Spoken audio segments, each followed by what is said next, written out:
both here representing the Land Trust. I believe they have a presentation for us, and then we'll get to a couple of the pending votes underneath the update. So welcome, Mark. Thanks for being here. Thank you all. We always appreciate the opportunity to update council on our activities, and as always, appreciate you as a partner. We cannot do the work that we do without your support and help. So, got that one there. Okay, we have a brief presentation to give you, to update you on our latest. Some of these you've seen before. This is an update of a presentation that we did several months back for some of you. But we have a lot of properties across the state. We have 13, and in partnership with you and others, we're looking to acquire more. We'll talk about that a little bit later. What we wanted to focus on today is a quick update on our parks and preserves throughout the county, and we want to focus particular attention on these 5 properties. Hudson Park, which is on the eastern side on Route 9, halfway between Lewis and Georgetown. On the trail there, you see Route 9 to your left. We have a master plan for that property that we've been working to implement now for the last couple of years. Since we last talked, we've had a good summer relative to this park being open. It's really the first one that we've had where we've had people in the park. And if you drive by, we've been really pleasantly surprised. On any day, you may see 3, 5 more cars there on the weekends. This is really being used now as a trailhead for folks in that area. We've also added security cameras so we can monitor activity and make sure that we're keeping folks safe. We are currently if you've noticed, our parking lot, we paved that earlier this year, so the first part of that has been paved. We've done, in cooperation with the Department of Agriculture, a reforestation along the woods line there. And this fall, we're going to add a few more amenities for that trailhead. We want to add a bike fix at station, some picnic tables, and some other amenities for folks because it is being actively used now by the public. We've mentioned this before to you. Phase 3, our big initiative here is working with the area Rotary clubs throughout the county. I think they're all signed on to do a can-do playground here. So that's a big thing for this park and for this community, really for the county. So this, something that fundraising will start in earnest later this fall, and we're hoping by next year we might have enough money to build that. The grant that you all have, we approached you on with the state, with DENREC, for funding the outdoor recreation grant that is intended to help build the restroom for this facility, which will be critical for all the kids and families that will be coming here in the future. Moving on to the western side of the county, Nanticoke Crossing Park. You see a good shot of the Nanticoke there, and our property just to the right of the ferry. We have a master plan that we completed a couple of years ago on that, and we are now working to actively implement that. A big hurdle for us was getting approval finally from the Department of the Navy. That took a little while, but the Navy has been an important funder for this project, and we now have their sign-off, so we're ready to implement that. As a first step in that, we're going to be developing trailhead improvements as you pull in. This park, like Hudson Park, is actually being used now by folks. They're in there all the time. So we want to keep that up, put some more signage in there. We've just now begun some engineering work to put in a new kayak launch for the property.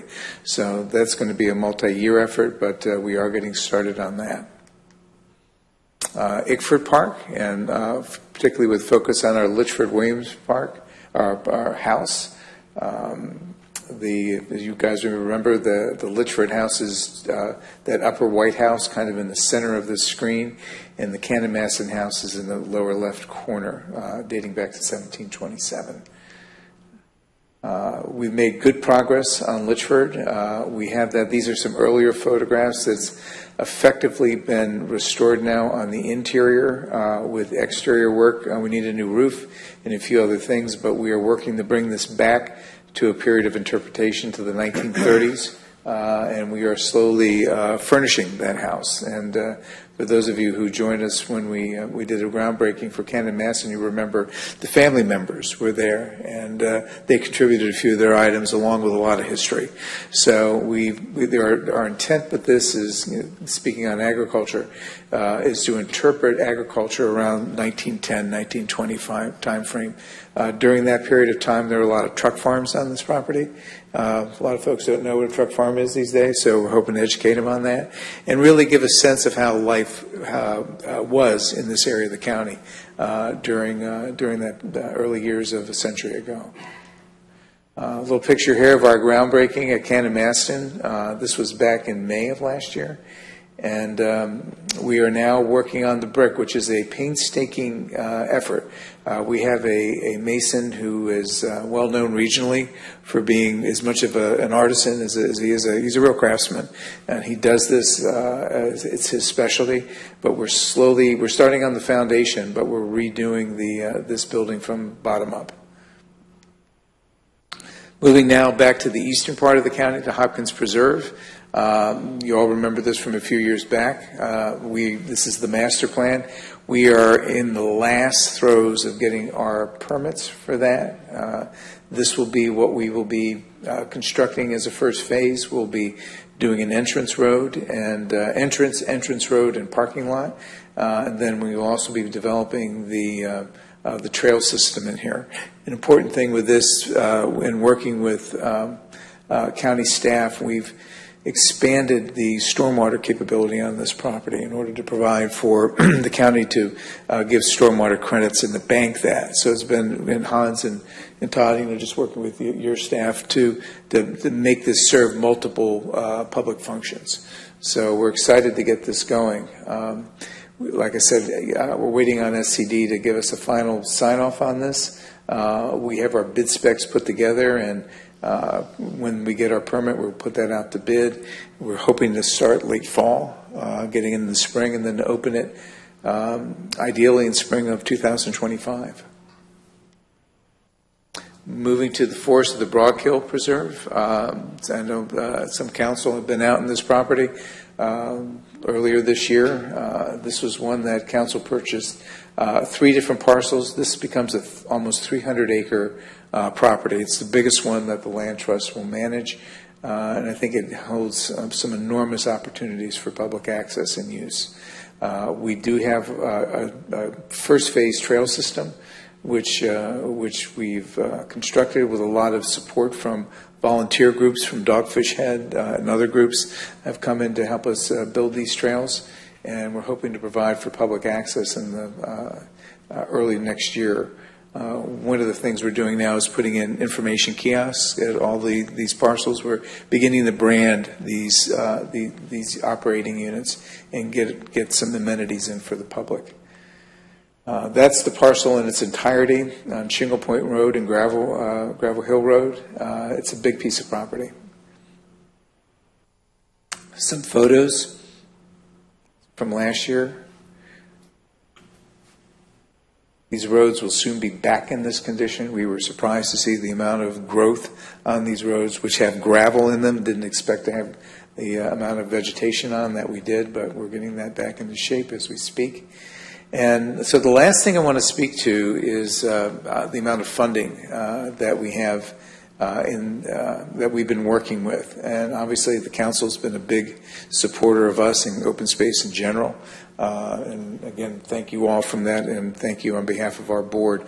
All this money didn't come to the Land Trust partnership, but this is per Gina, what's been spent, correct me Gina, this starting at 2020 and currently it's $14 million, over $14 million.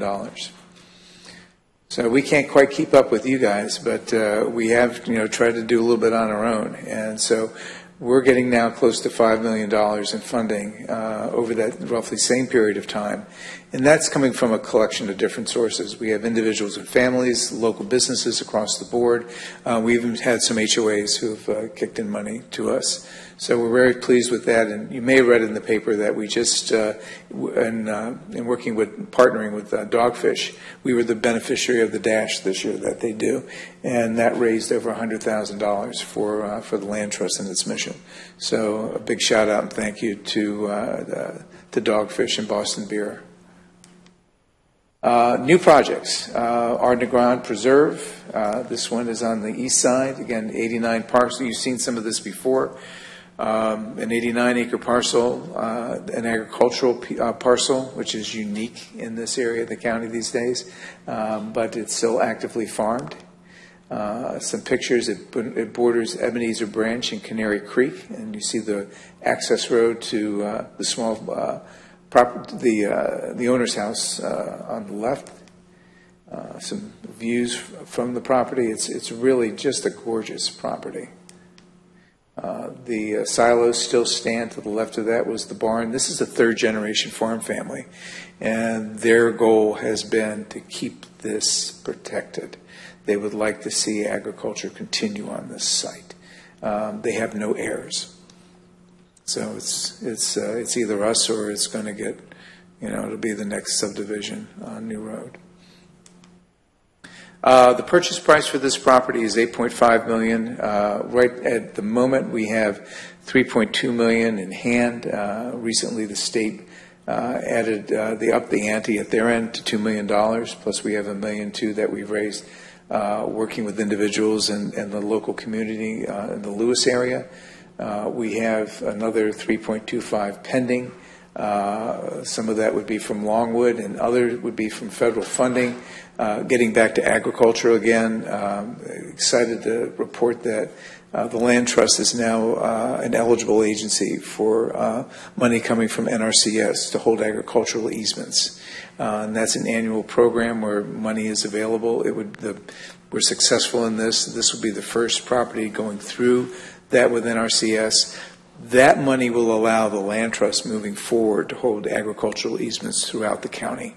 And that will, significantly expand our funding capability in working with you and others to hold an easement on the property, to hold easement on agricultural properties. So it leaves us with a $2 million gap to get us over the finish line. Moving now this is new news. This is a property that has been called the Layfield Tract. This is 165 acres. Just on the outskirts of Dagsboro. The property had appraised for $3.2 million. It is primarily farmland, again, with wooded buffers, in the sense of if we're successful in this being acquired, that the conservation easement would be held by the trust.